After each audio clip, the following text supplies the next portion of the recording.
Hello बच्चों, कैसे हैं आप? और कैसी चल रही है आपकी पढ़ाई?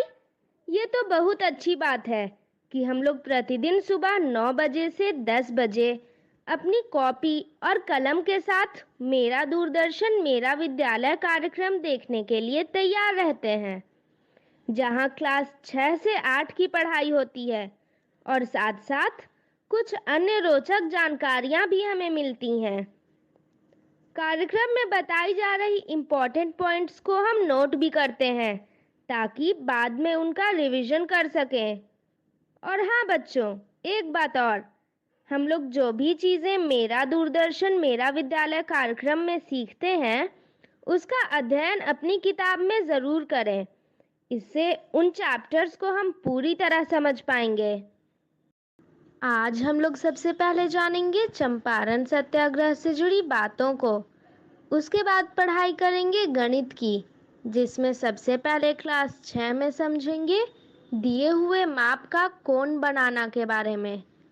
उसके बाद क्लास 7 में जानेंगे 3D आकार बनाने के लिए जाल नेट के बारे में।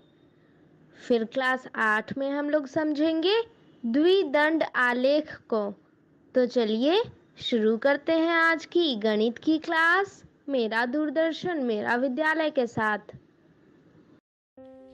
चंपारण सत्याग्रह की कहानी। पिछली बार हमने ये जाना कि राजकुमार शुक्ल जी चंपारण की समस्या को हल करना चाहते थे। उन्होंने अलग अलग लोगों से इस बारे में बातचीत की और अंत में महात्मा गांधी जी चंपारण आने के लिए राजी हुए। गांधी जी के कहे अनुसार शुक्ल जी तय तिथि को कलकत्ता जा पहुंचे। कलकत्ता से गांधी जी राजकुमार शुक्ल के साथ पहली बार पटना आए।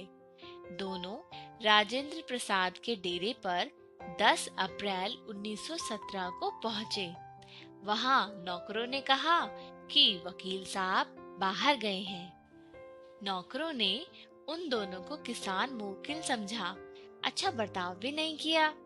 शौच और स्नान के लिए बाहर आम शौचालय को ही इस्तेमाल करने के लिए कहा। गांधी जी ने अपने लंदन के सहपाठी पटना के बैरिस्टर मजरूल हक को संदेश भेजा। मजरूल हक मोटर गाड़ी से वहां पर आए। गांधी जी उनके घर गए और उसी दिन वहां से मुजफ्फरपुर के लिए रवाना हो गए। रास्ता हक साहब ने उन्हें बता दिया था। गांधी जी ने पटना से कृपलानी जी को तार भिजवाया कि मैं मुजफ्फरपुर में आपके यहाँ पर ठहरूंगा और अगर आप स्टेशन आ जाए तो ये मेरे लिए नई जगह में सुविधाजनक होगा। कृपलानी जी को तीसरे पहर में तार मिला था और उसी रात गांधी जी आने वाले थे। कृपलानी जी अपने ऊपर गांधी जी का भरोसा देख करके बहुत खुश हुए और हैरान भी। उन्होंने छात्रों से कहा कि रात में स्टेशन से गांधी जी को लाना है और ये जिम्मेदारी तुम सब लोगों की है। आज के लिए इतना ही। अगली बार हम देखेंगे कि जब छात्र स्टेशन पहुंचे तो क्या छात्रों ने गांधी जी को आसानी से ढूंढ लिया या फिर उन्हें कोई दिक्कत आई थी। यह आप सब अगली बार जरूर देखना। आज हम सीखेंगे पेपर फोल्डिंग और चांदे के प्रयोग से दिए हुए माप का कोण खींचना।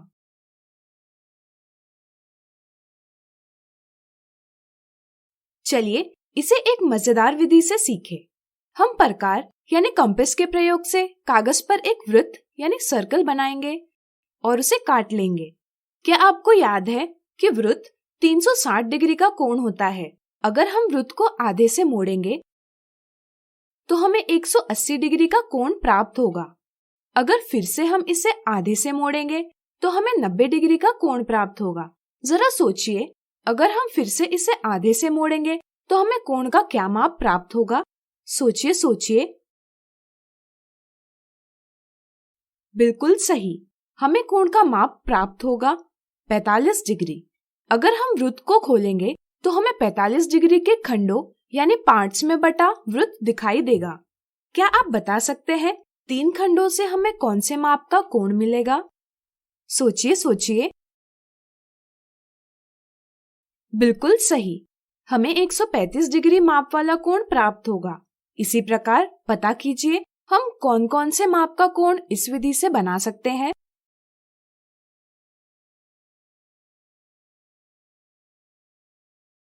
कोण खींचने के लिए हम चांदे यानी प्रोट्रैक्टर का प्रयोग भी करते हैं। चांदे का एक खंड 1 डिग्री का माप दर्शाता है। चूंकि चांदे पर 0 डिग्री से 180 डिग्री तक खंड बने हैं, इसलिए हम 180 डिग्री तक का कोण आसानी से बना सकते हैं। अब चलिए चांदे के प्रयोग से कोण बनाने की विधि सीखें। मान लीजिए हमें 122 डिग्री माप वाले कोण की रचना करनी है। पहला चरण, सबसे पहले हम एक किरण Mn खींचेंगे।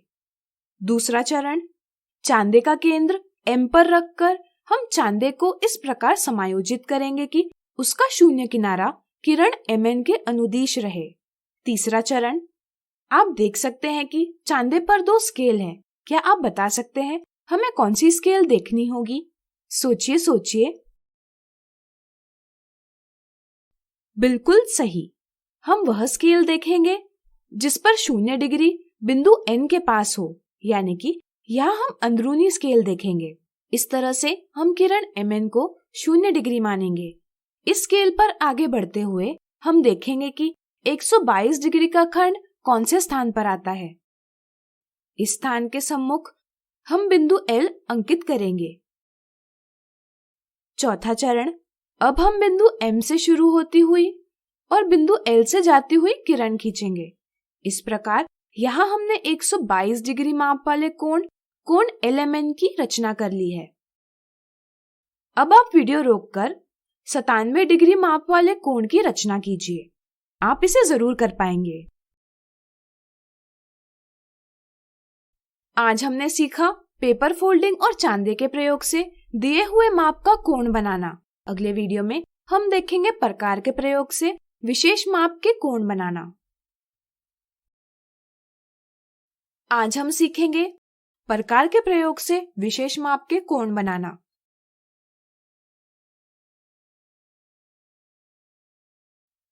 आप जानते हैं कि प्रकार का प्रयोग वृत्त यानी सर्कल बनाने के लिए एवं चाप यानी आर्क खींचने के लिए किया जाता है। जरा सोचिए, क्या हम इसके उपयोग से कोई कोण बना सकते हैं? सोचिए सोचिए। चलिए हम बताते हैं। मान लीजिए हमने प्रकार की सहायता से किसी भी त्रिज्या यानी रेडियस का एक वृत्त खींचा और उसके केंद्र यानी सेंटर को O नाम दिया। अब हम वृत्त पर व्यास यानी डायमीटर PQ खींचेंगे। प्रकार में ली गई दूरी को समान रखकर हम प्रकार का नुकीला सिरा P पर रखेंगे और वृत्त को काटता हुआ एक चाप खींचेंगे। प्रतिच्छेदन बिंदु को हम K नाम देंगे। फिर हम K को केंद्र O से मिलाएंगे। प्रकार का नुकीला सिरा K बिंदु पर रखकर फिर से हम वृत्त को काटता एक और चाप खींचेंगे और प्राप्त प्रतिच्छेदन बिंदु यानी इंटरसेक्टिंग पॉइंट को C नाम देंगे और C को केंद्र O से जोड़ेंगे। अगर फिर से हम प्रकार का नुकीला सिरा C पर रखते हैं और चाप खींचते हैं तो यह चाप वृत्त को Q बिंदु पर ही काटेगा। इससे आपको क्या पता चलता है? सोचिए सोचिए। चलिए हम बताते हैं। यह तीनों चाप बराबर है, इसलिए इन्हें बनाने वाले कोण भी बराबर है। व्यास एक ऋजु कोण यानी स्ट्रेट एंगल यानी 180 डिग्री का माप दर्शाता है, लेकिन वह इन तीनों बराबर कोणों का योग भी है। इसलिए यहाँ प्रत्येक कोण का माप होगा 180 डिग्री विभाजित 3 बराबर 60 डिग्री। तो क्या अब आप प्रकार के उपयोग से 60 डिग्री माप का कोण बनाने की कोई विधि सोच पाएंगे? सोचिए सोचिए। चलिए हम बताते हैं। पहला चरण, हम एक किरण OP खींचेंगे। दूसरा चरण, अब हम प्रकार लेकर उसका नुकीला सिरा O पर रखेंगे। प्रकार में एक सुविधाजनक त्रिज्या लेकर हम एक चाप खींचेंगे जो किरण OP को बिंदु A पर काटती है। तीसरा चरण, प्रकार में ली गई दूरी को समान रखकर हम उसका नुकीला सिरा A पर रखेंगे और प्राप्त चाप को काटता एक और चाप खींचेंगे। प्राप्त प्रतिच्छेदन बिंदु को हम K नाम देंगे। चौथा चरण, अब हम O से शुरू होकर K से जाती हुई किरण OK खींचेंगे। प्राप्त कोण POK की माप 60 डिग्री है। चांदे के उपयोग से इसे हम सत्यापित कर सकते हैं। क्या आप इस विधि से 30 डिग्री का कोण बना पाएंगे? सोचिए सोचिए। चलिए हम बताते हैं। हम 60 डिग्री के कोण को समद्वितीय भाजित यानी बाइसेक्ट करके 30 डिग्री का कोण बना सकते हैं। चलिए इसकी विधि देखें। ऊपर दी विधि से पहले हम 60 डिग्री का कोण पीओके बना लेंगे। प्रकार में ली गई दूरी समान रखकर हम ए और के से एक दूसरे को काटता चाप खींचेंगे। चापों के प्रतिच्छेदन बिंदु को हम डी नाम देंगे। अगर हम किरण ओडी खींचते हैं तो यह कोण पीओके को 2 बराबर भागों में बांटता है। इस प्रकार हमने कोण पीओके को समद्वितीय भाजित करके प्राप्त किया है 2 कोण केओडी और कोण डीओए, यानी कि प्रत्येक कोण 60 डिग्री विभाजित 2 बराबर 30 डिग्री का है। अब हम देखेंगे 120 डिग्री और 90 डिग्री के कोण कैसे बनाए जा सकते हैं। पहला चरण, हम एक किरण ओपी खींचेंगे। दूसरा चरण, अब हम प्रकार लेकर उसका नुकीला सिरा ओ पर रखेंगे। प्रकार में एक सुविधाजनक त्रिज्या लेकर हम एक चाप खींचेंगे जो किरण ओपी को बिंदु ए पर काटती है। तीसरा चरण, प्रकार में ली गई दूरी को समान रखकर हम उसका नुकीला सिरा ए पर रखेंगे और प्राप्त चाप को काटता एक और चाप खींचेंगे। प्राप्त प्रतिच्छेदन बिंदु को हम के नाम देंगे। इसी को दोहराते हुए हम प्रकार का नुकीला सिरा के पर रखेंगे और पहले वाले चाप को काटता एक और चाप खींचेंगे। प्राप्त प्रतिच्छेदन बिंदु को हम सी नाम देंगे। चौथा चरण, अब अगर हम ओ से शुरू होकर सी से जाती हुई किरण ओसी खींचेंगे तो हमें प्राप्त होगा कोण पीओसी, जिसका माप है 120 डिग्री। चांदी के उपयोग से इसे हम सत्यापित कर सकते हैं। पांचवा चरण, 90 डिग्री का कोण बनाने के लिए हम सी और के से एक दूसरे को काटता एक चाप खींचेंगे। प्राप्त प्रतिच्छेदन बिंदु को जी नाम देंगे। छठा चरण, अब अगर हम ओ से शुरू होकर जी से जाती हुई किरण ओजी खींचेंगे तो प्राप्त कोण पीओजी की माप 90 डिग्री होगी। चांदी के उपयोग से इसे हम सत्यापित कर सकते हैं। अब आप इस विधि के प्रयोग से 150 डिग्री का कोण बनाने का स्वयं प्रयास कीजिए। आज हमने सीखा प्रकार के प्रयोग से विशेष माप के कोण बनाना। अगले वीडियो में दिए माप का कोण बनाने से संबंधित उदाहरण देखेंगे। आज हम देखेंगे दिए हुए माप का कोण खींचने से संबंधित उदाहरण। चांदे यानी प्रोटेक्टर के प्रयोग से 23 डिग्री माप के कोण की रचना कीजिए। पहला चरण, सबसे पहले हम एक किरण ए बी खींचेंगे। दूसरा चरण, चांदे का केंद्र ए पर रखकर हम चांदे को इस प्रकार समायोजित करेंगे कि उसका शून्य किनारा किरण ए बी के अनुदिश रहे। तीसरा चरण, आप देख सकते हैं कि चांदे पर 2 स्केल हैं। क्या आप बता सकते हैं हमें कौन सी स्केल लेनी होगी? सोचिए सोचिए। बिल्कुल सही, हम वह स्केल देखेंगे जिस पर 0 डिग्री बिंदु बी के पास हो। इस तरह से हम किरण ए बी को 0 डिग्री मानेंगे। इस स्केल पर आगे बढ़ते हुए हम देखेंगे कि 23 डिग्री का खंड कौन से स्थान पर आता है। इस स्थान के सम्मुख हम बिंदु सी अंकित करेंगे। चौथा चरण, अब हम बिंदु ए से शुरू होती हुई और बिंदु सी से जाती हुई किरण ए सी खींचेंगे। इस प्रकार यहाँ हमने 23 डिग्री माप वाले कोण CAB की रचना कर ली है। अगला उदाहरण, प्रकार यानी कंपास के प्रयोग से कागज पर वह कोण बनाइए जो 3 बजे के समय पर घड़ी की सुइयों में बनाने वाले कोण के बराबर हो। जब घड़ी में 3 बजते हैं तब घड़ी की बड़ी सुई 12 पर होती है और छोटी सुई 3 पर होती है। इस तरह से दोनों सुइयां आपस में एक समकोण यानी राइट एंगल बनाती है।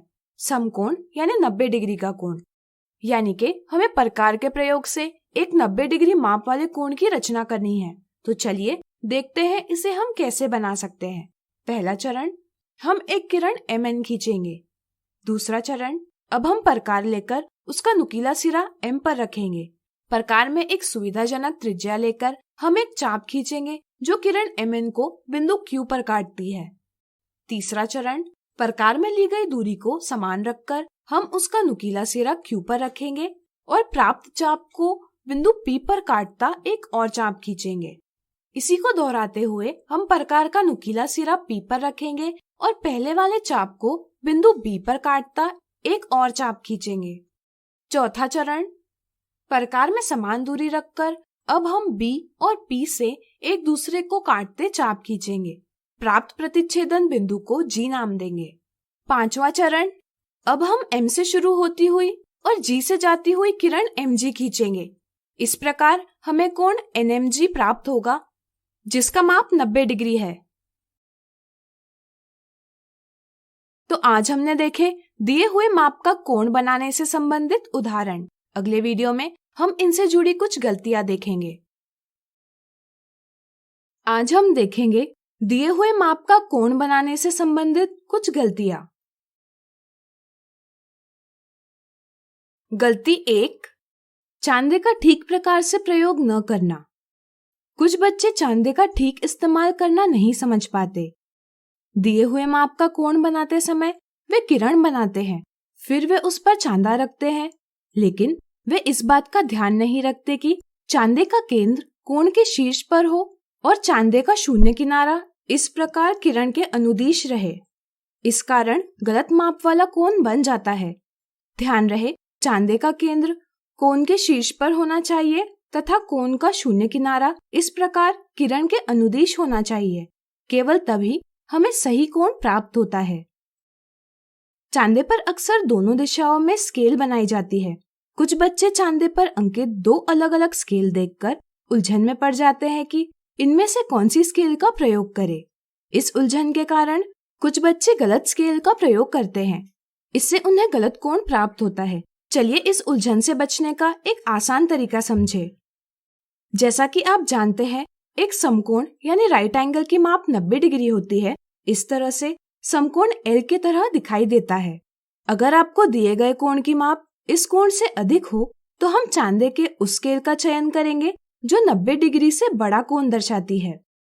जैसे यहाँ हम देखते हैं कि कोण 90 डिग्री से अधिक होगा, इसलिए हम यहाँ चांदे की अंदरूनी स्केल का चयन करेंगे, क्योंकि अंदरूनी स्केल 90 डिग्री से बड़ा कोण दर्शाती है। इसी तरह यहाँ भी हम देखते हैं कि कोण 90 डिग्री से अधिक होगा, लेकिन यहाँ हम चांदे की बाहरी स्केल का चयन करेंगे, क्योंकि यहाँ बाहरी स्केल पर हमें 90 डिग्री से बड़ा कोण मिलता है। अगर दिया हुआ कोण 90 डिग्री से छोटा है तो हम उस स्केल का चयन करेंगे जो 90 डिग्री से छोटे कोण का माप दर्शाती है। जैसे यहाँ हम देखते हैं कि कोण 90 डिग्री से छोटा होगा, इसलिए हम यहाँ चांदे के अंदरूनी स्केल का चयन करेंगे, क्योंकि यह अंदरूनी स्केल 90 डिग्री से छोटा कोण दर्शाती है। इसी तरह यहाँ भी हम देखते हैं कि कोण 90 डिग्री से छोटा होगा, लेकिन यहाँ हम चांदे की बाहरी स्केल का चयन करेंगे, क्योंकि यह बाहरी स्केल पर हमें 90 डिग्री से छोटा कोण मिलता है। इस समझ से आप स्केल को चुनने संबंधित उलझन को दूर कर सकते हैं। गलती 2, प्रकार के प्रयोग में गलतियाँ। कुछ बच्चे प्रकार से संबंधित कुछ महत्वपूर्ण बातों को नजरअंदाज करते हैं, जिससे रचना में गलतियां होती है। आइए इन्हें समझें। बच्चे प्रकार में ली गई दूरी को समान रखने पर ध्यान नहीं देते। कोण बनाते समय प्रकार पर अधिक दबाव के कारण ली गई दूरी बदल जाती है और अनजाने में गलत माप वाला कोण बन जाता है। इसे टालने के लिए प्रकार का प्रयोग सावधानी से करें। आप समय समय पर प्रकार में ली गई दूरी की जांच भी कर सकते हैं। इसी के साथ चाप खींचते समय या वृत्त खींचते समय बच्चे नुकीले सिरे को एक स्थान पर निश्चित नहीं रख पाते और वह खिसक जाता है। इसके कारण गलत चाप बन जाता है और इसके कारण कोण गलत बन जाता है। प्रकार से चाप खींचने और वृत्त बनाने का अधिक से अधिक प्रयास करने पर आप इस गलती को दूर कर सकते हैं। तो आज हमने देखी दिए हुए माप का कोण बनाने से संबंधित कुछ गलतियां।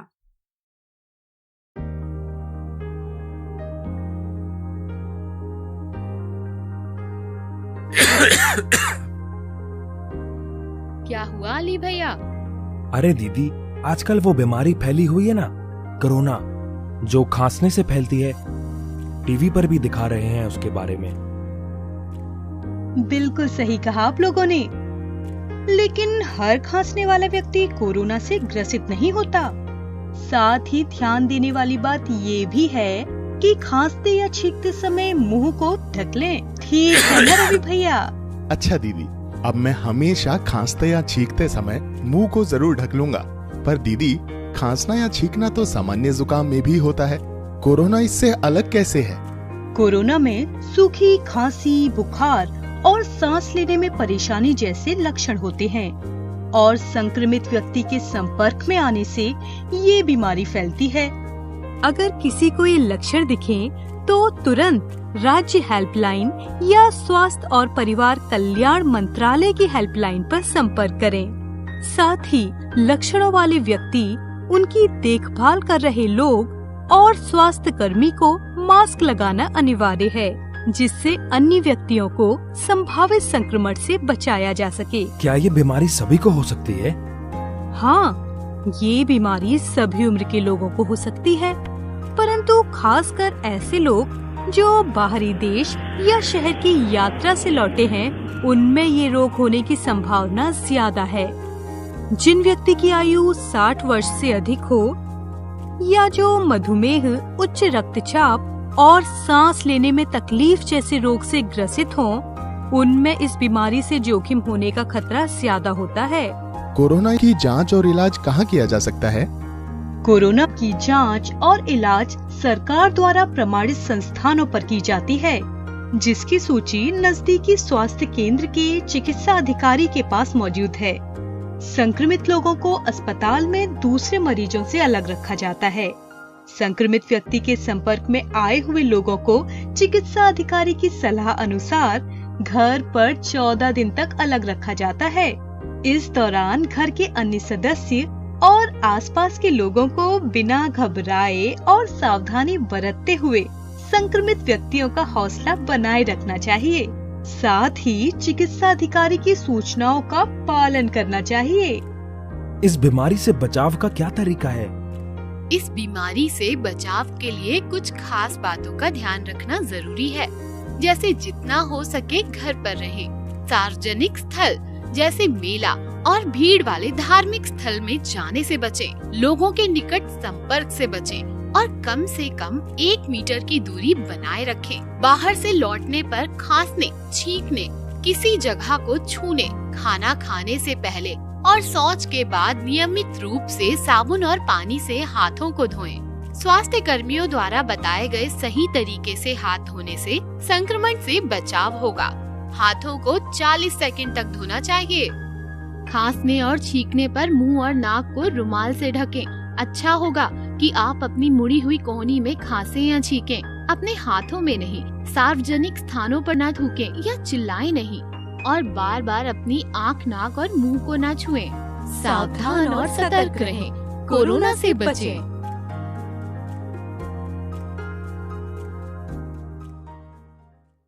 आज हम सीखेंगे 3D आकारों के जाल के विषय में।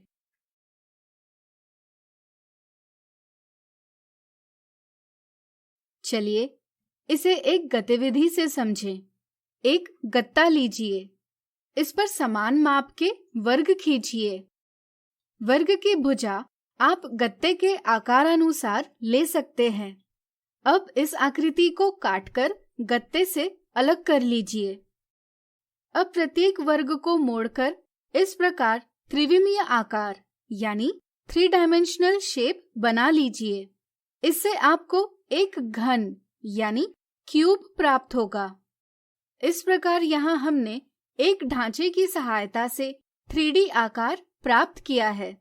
2D में बनाया गया ऐसा ढांचा या रूपरेखा जिसे मोड़ने पर परिणाम स्वरूप एक 3D आकार प्राप्त होता है, एक जाल यानी नेट कहलाता है। जैसे यह घन का एक जाल है। जब आप मिठाई की दुकान पर मिठाई लेने जाते हैं तो हलवाई आपको मिठाई एक बक्से में देता है। अक्सर मिठाई की दुकान पर बक्से घनाभ यानी क्यूबॉइड के आकार के होते हैं। अगर आप ऐसे किसी बक्से को खोलेंगे और समतल कर लेंगे तो आपको इसका जाल दिखाई देगा। अपने जन्मदिन पर आपने बर्थडे कैप जरूर पहनी होगी। यह एक शंकु यानी कोन के आकार की होती है। अगर आप एक शंकु को उसके तिर्यक पृष्ठ के एक बिंदु और शीर्ष यानी वर्टेक्स से जाने वाली रेखा के अनुदिश काटते हैं तो आपको इस प्रकार का शंकु का जाल प्राप्त होगा। आप एक लचीले गत्ते पर इस प्रकार का जाल बनाकर अपने लिए एक बर्थडे कैप जरूर बना सकते हैं। अब क्या आप बता सकते हैं कि यह जाल कौन से त्रिविमीय आकार का हो सकता है?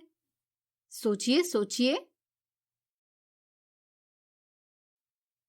बिल्कुल सही, यह जाल एक बेलन यानी सिलेंडर का है। हमने देखा कि इस जाल से एक घन बनाया जा सकता है। अब इस जाल को देखिए, इसमें भी सभी वर्ग बने हैं। हम अगर वर्गों को ठीक प्रकार से मोड़ेंगे तो हमें एक घन जरूर प्राप्त होगा। इस तरह हम सिर्फ इन दो जालों से ही नहीं बल्कि इन सभी जालों से भी घन बना सकते हैं। यानी हम कह सकते हैं कि किसी ठोस के अलग अलग जाल हो सकते हैं। कई बार हमें यह जानना भी आवश्यक होता है कि दिए जाल से वांछित ठोस बनाया जा सकता है या नहीं। चलिए इस संदर्भ में कुछ महत्वपूर्ण बातें समझें।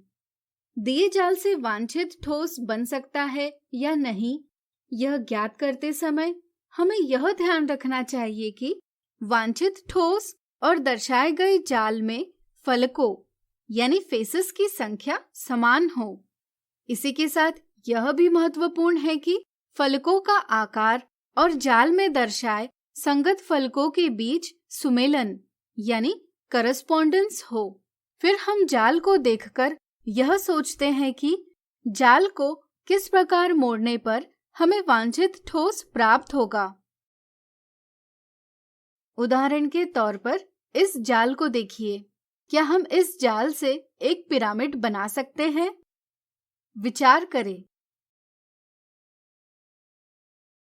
चलिए हम बताते हैं। इस जाल में कुल 5 फलक है जिसमें एक वर्ग है तथा बचे चारों फलक त्रिभुजाकार यानी ट्रायंगुलर है। साथ में हम यह भी देखते हैं कि वर्ग की प्रत्येक भुजा पर एक त्रिभुज है। अब हम कल्पना कर सकते हैं कि यदि हम इन फलकों को इस प्रकार मोड़ेंगे तो हमें एक पिरामिड जरूर प्राप्त होगा। इस तरह से हम यह ज्ञात कर सकते हैं कि दिया गया जाल एक पिरामिड का ही है। इससे संबंधित और उदाहरण हम अगले वीडियो में देखेंगे। आज हमने सीखा 3D आकारों के जाल के विषय में। अगले वीडियो में इससे संबंधित कुछ उदाहरण देखेंगे। आज हम देखेंगे 3D आकारों के जाल से संबंधित कुछ उदाहरण।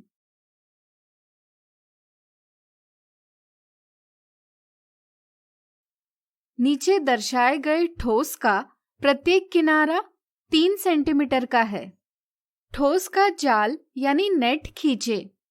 जाल 2D में बनाया गया ऐसा ढांचा या रूपरेखा होती है जिसे मोड़ने पर परिणाम स्वरूप एक 3D आकार प्राप्त होता है। चलिए दर्शाए गए आकार का जाल खींचे।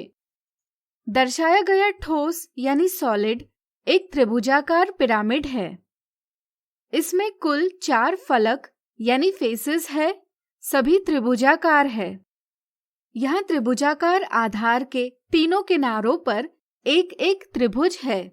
जाल खींचने के लिए सबसे पहले हम त्रिभुजाकार आधार खींचेंगे जिसकी सभी भुजाएं समान हो। अब हम इस त्रिभुज की किसी एक भुजा पर समबाहु त्रिभुज खींचेंगे जिसकी भुजा आधार की भुजा के बराबर हो। इसी तरह हम बचे दोनों भुजाओं पर भी आधार के माप के त्रिभुज खींचेंगे। इस तरह हमने त्रिभुजाकार पिरामिड के लिए जाल खींच लिया है। अगला उदाहरण, निम्न दर्शाए जालों में सभी आयतों की लंबाई 7 सेंटीमीटर और चौड़ाई 4 सेंटीमीटर है तथा दर्शाए गए सभी त्रिभुज समबाहु त्रिभुज है जिनकी भुजा की माप 4 सेंटीमीटर है। ज्ञात कीजिए कौन से जाल त्रिभुजाकार प्रिज्म की रचना करने के लिए प्रयोग किए जाते हैं। हम जानते हैं कि त्रिभुजाकार प्रिज्म में 2 त्रिभुजाकार फलक प्रिज्म के आधार होते हैं और 3 आयताकार पार्श्व फलक होते हैं। यहाँ दर्शाए तीनों जालों में 2 त्रिभुज और 3 आयत के आकार के समतल भाग है। चलिए पहले आकृति की बात करें। सुविधा के लिए हम विभिन्न शीर्षों को नाम देंगे। त्रिभुज PED को हम रेखाखंड DE के अनुदिश इस प्रकार मोड़ेंगे कि वह आयत DEFC को लंब हो। इसी तरह हम त्रिभुज QCF को रेखाखंड CF के अनुदिश इस प्रकार मोड़ेंगे कि वह भी आयत DEFC को लंब हो। अब हम आयत ABCD को भुजा CD के अनुदिश इस प्रकार मोड़ेंगे कि उसकी भुजा AD त्रिभुज PED की भुजा PD से संलग्न हो तथा भुजा BC त्रिभुज QCF की भुजा QC से संलग्न हो। इसी तरह हम आयत EFGH को भुजा EF के अनुदिश इस प्रकार मोड़ेंगे कि उसकी भुजा EH त्रिभुज PED की भुजा PE से संलग्न हो तथा भुजा FG त्रिभुज QCF की भुजा QF से संलग्न हो। इस तरह हमें एक त्रिभुजाकार प्रिज्म यानी ट्रायंगुलर प्रिज्म प्राप्त होगा। इसी तरह यदि हम दूसरी आकृति को मोड़ते हैं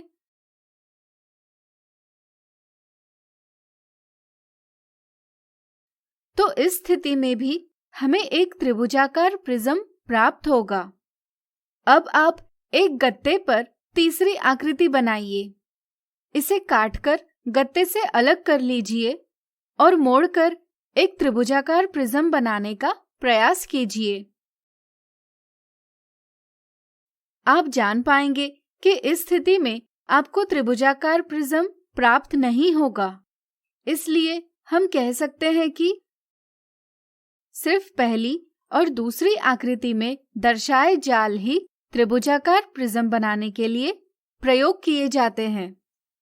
क्या आप इसका कारण बता सकते हैं? सोचिए सोचिए। चलिए हम बताते हैं।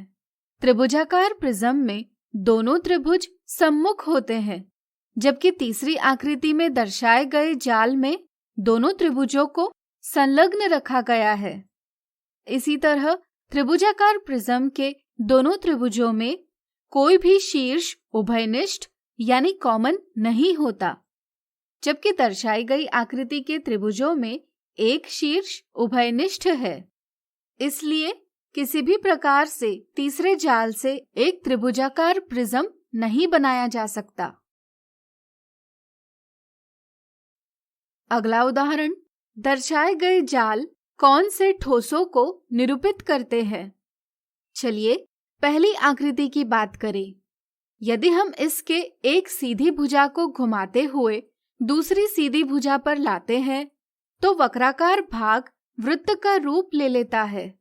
तश्तरी को मोड़कर हम खुले भाग को ढक लेते हैं। इससे हमें एक शंकु यानी कोन का आकार प्राप्त होता है। चलिए दूसरी आकृति की बात करें। हम आयत को चौड़ाई की ओर वृत्ताकार रूप में मोड़ेंगे और खुले भागों को तश्तरियों से ढक लेंगे। इससे हमें एक बेलन यानी सिलेंडर प्राप्त होगा। अब आप स्वयं ज्ञात कीजिए कि तीसरी आकृति में दर्शाए गए जाल से कौन सा त्रिविमीय आकार प्राप्त होगा। तो आज हमने देखे 3D आकारों के जाल से संबंधित कुछ उदाहरण। अगले वीडियो में इनसे जुड़ी कुछ मिथ्या धारणाओं को दूर करेंगे। आज हम देखेंगे 3D आकारों के जालों से संबंधित मिथ्या धारणा और गलती।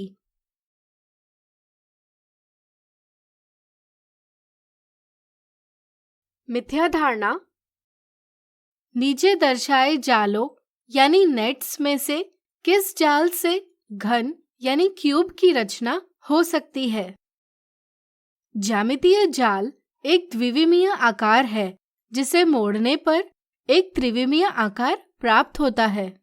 कुछ बच्चे जाल को देखकर कौन सा त्रिविमीय आकार बनेगा इसकी कल्पना यानी विजुअलाइज नहीं कर पाते। वे दिए सवाल का जवाब नहीं दे पाते। इस समस्या को दूर करने के लिए पेपर या गत्ते पर जाल खींचकर और उसे काटकर उससे त्रिविमीय आकार बनाने का प्रयास करना चाहिए। ऐसा करते समय जाल का कौन सा फलक त्रिविमीय आकार में किस स्थान पर व्यवस्थित हो रहा है इसका ध्यान रखना चाहिए। घन का जाल दर्शाने के लिए किताबों में तथा सिखाते समय पहले जाल का अक्सर प्रयोग किया जाता है, जिससे बच्चों की मिथ्या धारणा बन जाती है कि सिर्फ इसी जाल से एक घन की रचना की जा सकती है। इसलिए वे ऑप्शन 1 जवाब देते हैं जो कि गलत जवाब है। कुछ बच्चे सिर्फ यह देखते हैं कि यहाँ प्रत्येक जाल में 6 वर्गाकार फलक यानी स्क्वायर फेसेस है।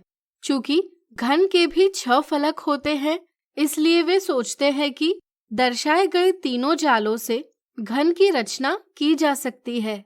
यहाँ वे जाल से त्रिविमीय आकार की कल्पना करना नजरअंदाज कर देते हैं और ऑप्शन 2 जवाब देते हैं, लेकिन यह भी एक गलत जवाब है। यहाँ प्रत्येक जाल में 6 वर्गाकार फलक जरूर है, लेकिन अगर हम कल्पना करेंगे तो सिर्फ जाल A और जाल B से ही घन की रचना की जा सकती है। अगर जाल C की बात करें तो इसमें ये दोनों फलक एक दूसरे के ऊपर आते हैं तथा एक फलक का स्थान खाली रहता है, इसलिए जाल C से घन की रचना नहीं की जा सकती, यानी कि ऑप्शन 3 सही जवाब है। गलती। कुछ बच्चों को त्रिविमीय आकार दिया जाए और इसका जाल खींचने के लिए कहा जाए तो वे जाल नहीं खींच पाते। कुछ बच्चे कल्पना नहीं कर पाते कि दर्शाए गए त्रिविमीय आकार के लिए कौन सा जाल सही है, इसलिए वे दिए सवाल का जवाब नहीं दे पाते। यदि हम इस आकार को दर्शाई गई रेखाओं के अनुदिश काटते हैं तो हमें इस प्रकार का जाल प्राप्त होगा। इसी तरह यदि हम इसे किनारों के अनुदिश काटेंगे तो हमें इस प्रकार का जाल प्राप्त होगा। अब आप स्वयं सोचिए कि इस आकृति को कैसे काटा जाए कि हमें इस प्रकार का जाल प्राप्त होगा।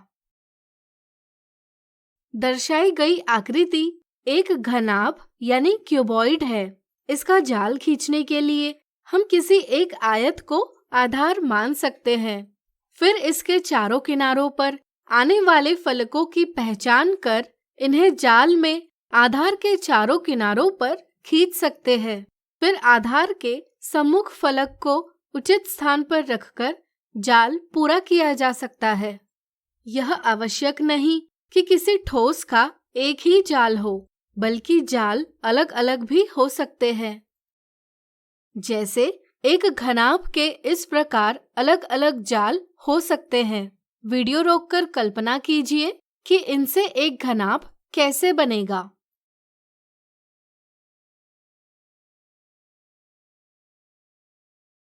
आज हमने देखी 3D आकारों के जालों से संबंधित मिथ्या धारणा और गलती। आज हम सीखेंगे द्विदंड आलेख।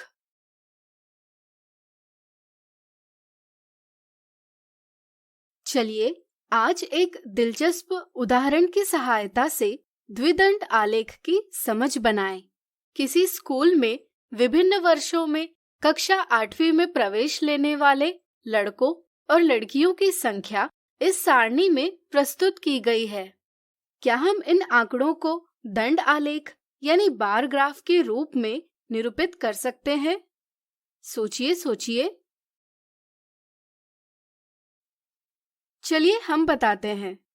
यहाँ हम लड़कों और लड़कियों की संख्या के लिए अलग अलग दंड आलेख खींच सकते हैं, लेकिन इस प्रकार हमें संयुक्त रूप से जानकारी प्राप्त करना आसान नहीं होगा। जैसे हमें यह ज्ञात करना कठिन होगा कि कौन से वर्ष में लड़कों और लड़कियों की संख्या में सबसे अधिक अंतर था। कौन से वर्ष कक्षा 8वीं की कुल संख्या सबसे अधिक थी, यह ज्ञात करना भी कठिन होगा। ऐसी स्थिति में हम द्विदंड आलेख यानी डबल बार ग्राफ खींचते हैं। इससे हम एक ही आलेख पर आंकड़ों के दो समूहों को दंडों के युग्म के रूप में निरूपित करते हैं। युग्म में एक दंड आंकड़ों के एक समूह को तथा दूसरा दंड आंकड़ों के दूसरे समूह को निरूपित करता है। चलिए जानते हैं कि दिए गए आंकड़ों के लिए यह द्विदंड आलेख कैसे खींचा गया।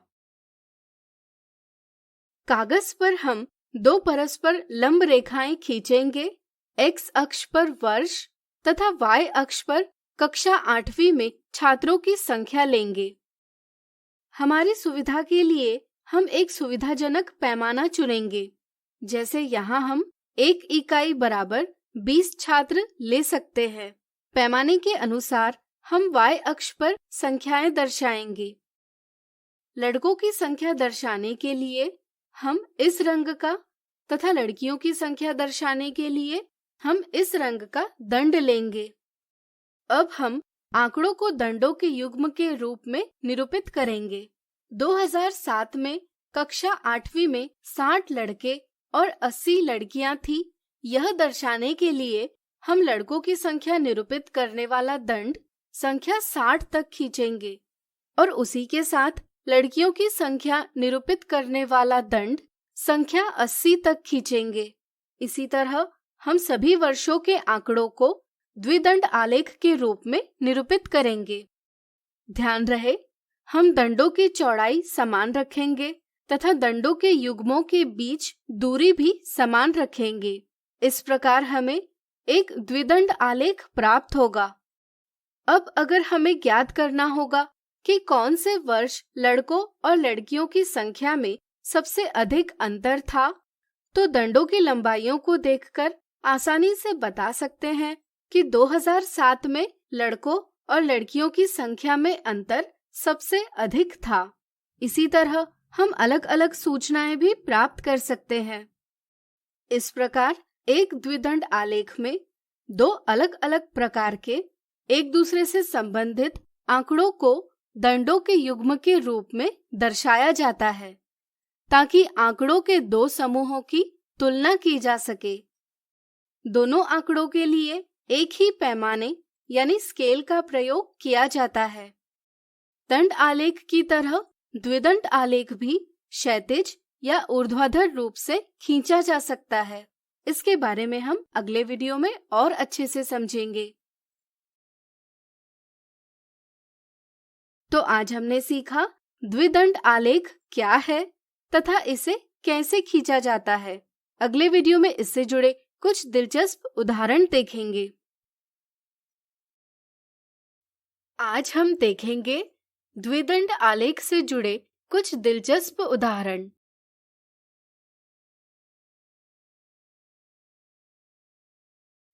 दर्शाए गए द्विदंड आलेख यानी डबल बार ग्राफ में भारत में विभिन्न वर्षों में चावल और गेहूं का उत्पादन कैसा रहा, इसकी जानकारी निरूपित की गई है। द्विदंड आलेख की सहायता से निम्नलिखित प्रश्नों के उत्तर ज्ञात कीजिए। कौन से वर्ष में चावल का उत्पादन सबसे अधिक रहा? यहाँ नीले दंड से चावल का उत्पादन निरूपित किया गया है। सबसे अधिक लंबाई वाला नीला दंड वर्ष 2015-16 के लिए बनाया गया है। हम कह सकते हैं कि चावल का सबसे अधिक उत्पादन वर्ष 2015-16 में हुआ है। वर्ष 2013-14 में चावल और गेहूं के उत्पादन में क्या अंतर रहा? हम देखते हैं कि वर्ष 2013-14 में चावल का उत्पादन 107 मिलियन टन तथा गेहूं का उत्पादन 96 मिलियन टन है। दोनों के उत्पादन में 107 ऋण 96 मिलियन टन यानी 11 मिलियन टन का अंतर है। 2014-15 की तुलना में 2015-16 में गेहूं का उत्पादन कितने प्रतिशत बढ़ा? हम देखते हैं कि गेहूं का उत्पादन 2014-15 में 87 मिलियन टन तथा 2015-16 में 92 मिलियन टन है। गेहूं के उत्पादन में वृद्धि बराबर 92 मिलियन टन ऋण 87 मिलियन टन बराबर 5 मिलियन टन है। चूंकि हम वृद्धि 2014-15 के उत्पादन की तुलना में प्राप्त कर रहे हैं, इसलिए हम 2014-15 के उत्पादन को आधार मानेंगे और वृद्धि को प्रतिशत में व्यक्त करेंगे। इस तरह से प्रतिशत वृद्धि बराबर 5 मिलियन टन बटे 87 मिलियन टन गुणा 100% बराबर 5.75% है। इसलिए 2014-15 की तुलना में 2015-16 में गेहूं का उत्पादन 5.75% बढ़ा। चलिए अगला उदाहरण देखें। दिनेश और रमेश की दुकानों का प्रदर्शन ज्ञात करने के लिए निम्नलिखित आंकड़े इकट्ठा किए गए। एक उपयुक्त स्केल चुनकर दर्शाए गए आंकड़ों को द्विदंड आलेख पर निरूपित कीजिए। चलिए हम दिए गए आंकड़ों को क्षैतिज रूप से द्विदंड आलेख खींचकर दर्शाएं। पहले हम कागज पर दो परस्पर लंब रेखाएं खींचेंगे। एक्स अक्ष पर महीनों के नाम तथा वाई अक्ष पर लाभ लाख रुपयों में लेंगे। हमारी सुविधा के लिए हम एक सुविधाजनक पैमाना चुनेंगे। जैसे यहाँ हम 1 इकाई बराबर 2 लाख रुपए ले सकते हैं। पैमाने के अनुसार हम वाई अक्ष पर संख्याएं दर्शाएंगे।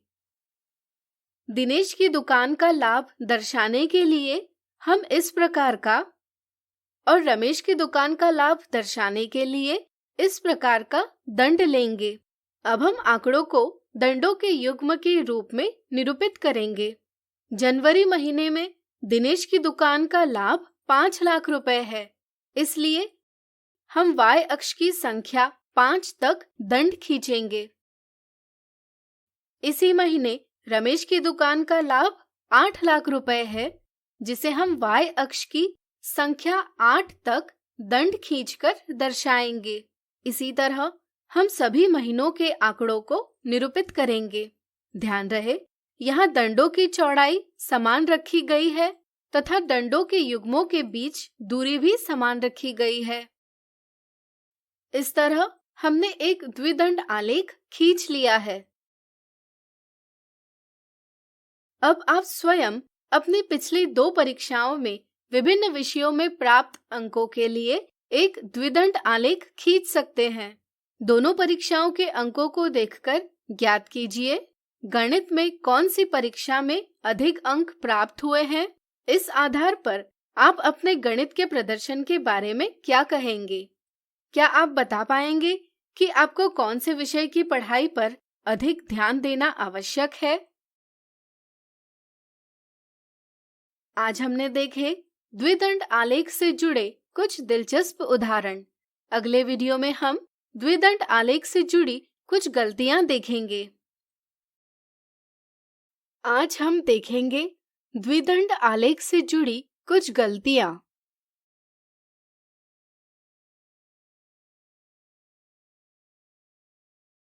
गलती 1। एक बच्चे ने यह द्विदंड आलेख यानी डबल पैराग्राफ खींचा। क्या आप बता सकते हैं कि इसमें क्या सूचना दी गई है? सोचिए सोचिए। इस द्विदंड आलेख में कौन से रंग का दंड क्या निरूपित करता है, यह नहीं दर्शाया गया है। इसके कारण इस द्विदंड आलेख से सूचना प्राप्त नहीं की जा सकती। ध्यान रहे, द्विदंड खींचते समय दंड क्या निरूपित करते हैं यह दिखाना आवश्यक है। जैसे यहाँ यह दिखाना आवश्यक है कि हरा दंड लड़कियों की संख्या को निरूपित करता है और नीला दंड लड़कों की संख्या को निरूपित करता है। गलती तो कुछ बच्चों को द्विदंड आलेख में क्या सूचना दी है यह ज्ञात करने में कठिनाई होती है। जैसे यदि उनसे पूछा जाए कि दर्शाए गए द्विदंड आलेख में क्या दर्शाया गया है तो वे इसका जवाब नहीं दे पाते। किसी द्विदंड आलेख में क्या सूचना दर्शाई गई है यह ज्ञात करने के लिए x अक्ष और y अक्ष पर क्या दर्शाया है यह देखना आवश्यक है। साथ ही में दंडों के युग्म में प्रत्येक दंड क्या निरूपित करता है यह भी समझना आवश्यक है। यहाँ x अक्ष पर कक्षाएं दर्शाई गई है और y अक्ष पर छात्रों की संख्या दर्शाई गई है।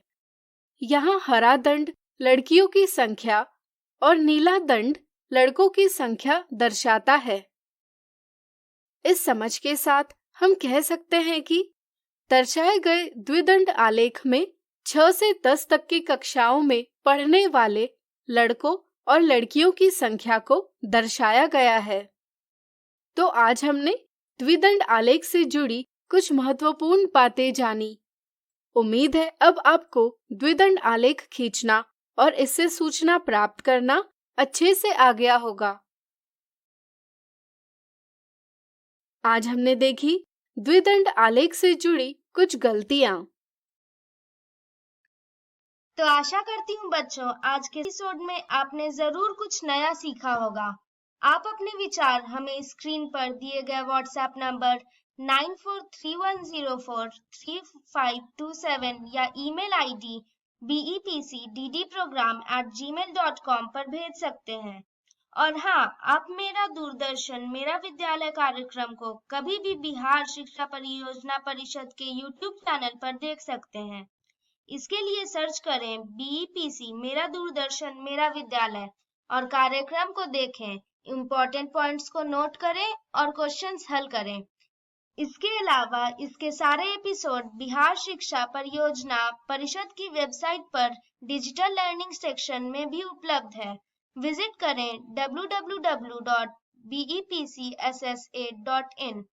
और आपको तो पता ही है कि आप खुद से लिखी कविताएं, कहानियां, पेंटिंग्स या इनके 2 से 3 मिनट के वीडियो भी हमें स्क्रीन पर दिए गए व्हाट्सएप नंबर या ईमेल आईडी पर अपना नाम, कक्षा, विद्यालय का नाम, प्रखंड और जिले के नाम के साथ भेज सकते हैं। हम चुने गए एंट्रीज को आने वाले एपिसोड में प्रसारित भी करेंगे। तो घर पर रहें, पढ़ते रहें, बढ़ते रहें। मिलते हैं अगले एपिसोड में। बाय बाय बच्चों।